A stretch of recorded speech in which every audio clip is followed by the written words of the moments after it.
Bonjour à tous et à toutes, c'est UXViper01 et aujourd'hui on se retrouve pour une vidéo de présentation de la Afterglow AP1. Donc c'est une manette de PlayStation 3. Donc déjà, première particularité de la manette, c'est qu'elle est transparente, comme vous pouvez le voir sur la vidéo. Donc voilà, on peut voir tous les circuits électriques. Donc c'est vraiment très bien fait. Je l'ai acheté sur Amazon au prix de 16,25 €, frais de port compris. Donc je pense avoir fait un très bon choix, parce que j'ai lu beaucoup de tests sur internet qui disent qu'elle est bien. Donc franchement je suis pas déçu de l'avoir acheté. Donc comme vous pouvez le voir, la seule petite différence comparée à une manette de PS3 originale, c'est le stick qui se retrouve à l'emplacement de la croix directionnelle. Vous pouvez le voir sur cette manette de PS3 classique. Voilà. Donc j'ai regardé sur internet, c'est une manette un peu destinée pour les jeux FPS un peu, on va dire. Voilà, donc une très bonne prise en main. Voilà. Donc c'est une manette vibrante. Donc pour la manette PS3 originale, c'est une DualShock 3 et une 6A6. Voilà. Donc on retrouve notamment les boutons originales, classiques de la PlayStation 3. Donc la croix directionnelle, les deux sticks analogiques, donc L3 et R3, carré, triangle, rond, croix. Voilà. Ici nous avons la touche R1, R2, L1 et L2. Voilà. Ici nous avons un petit bouton, donc en fait, qui permet d'allumer la manette. Voilà. Donc c'est aussi la deuxième particularité de la manette, c'est qu'elle est éclairée. Enfin, voilà, elle est lumineuse. Donc il y a trois modes différents d'éclairage. Donc il y a constamment allumé, donc comme ça, vibrante, donc c'est à dire que la manette s'allume que quand la manette vibre, et éteint. Voilà, donc c'est à dire que on joue, voilà, éteint quoi. Les LED ne s'allument pas. Donc voilà, donc c'est une très bonne manette, très bonne prise en main. Donc elle existe en trois couleurs différentes, donc bleu, rouge et vert. Et elle existe aussi pour trois consoles différentes, donc la PS3, la Wii et la Xbox 360.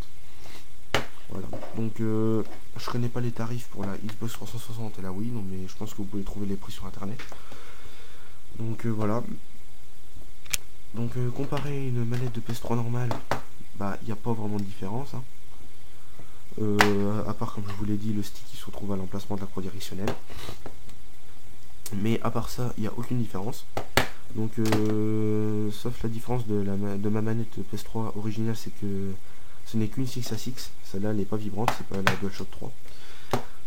Et que celle-là, comme je vous l'ai dit, elle fait DualShock 3 et 6A6, pardon. Voilà. Donc par ça, je vous laisse regarder à peu près les circuits électriques pour voir ce que ça donne. Voilà. Donc beaucoup de gens me disent qu'elle ressemble à la manette de Xbox 360. Bon, honnêtement, de mon opinion, je trouve pas, mais bon, après, chacun est libre de penser ce qu'il veut. Mais honnêtement, si on avait la manette de Xbox 360 comme celle-là, honnêtement, on verrait bien que c'est faux, quoi, qu'il ressemble à une manette de Xbox 360. Mais à mon avis, l'effet qui donne que ça ressemble à une manette de Xbox, c'est que le stick, il se trouve ici. Voilà, mais je suis sûr que le stick, il aurait été ici, comme sur la manette de PS3 originale. Ça aurait vraiment plus donné l'effet d'une manette de PlayStation 3. Voilà. Donc sinon, à part ça, le bouton Home sur la Afterglow est représenté par une petite maison. Voilà.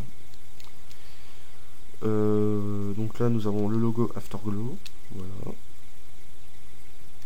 Hop. Donc nous avons 4 LED qui éclairent la manette. Donc celle-là. Celle-là. Attendez, je cherche l'autre ici. Donc on la voit pas très bien, mais elle est... Attendez. Elle est ici, voilà. Il y a mon doigt. Juste au-dessus de mon doigt, elle est là. Et ici, pareil. Voilà. Donc notamment les modes de vibration se trouvent ici. Dans les poignées pour tenir la manette. Vous pouvez le voir. Le petit truc là qui est juste au-dessus de mon pouce. Quand la manette vibre, ça tourne. Voilà. Donc voilà, donc je vous conseille vraiment cette manette parce que bon, c'est une très très bonne manette de PlayStation 3, très très bonne prise en main, très bonne ergonomie. Voilà quoi, elle est pas chère en plus, c'est ça. Elle est pas chère pour la qualité quoi. On a un très très bon rapport qualité-prix, donc je vous la conseille vraiment. Voilà. Donc je vous dis à plus pour une prochaine vidéo. Allez, ciao tout le monde.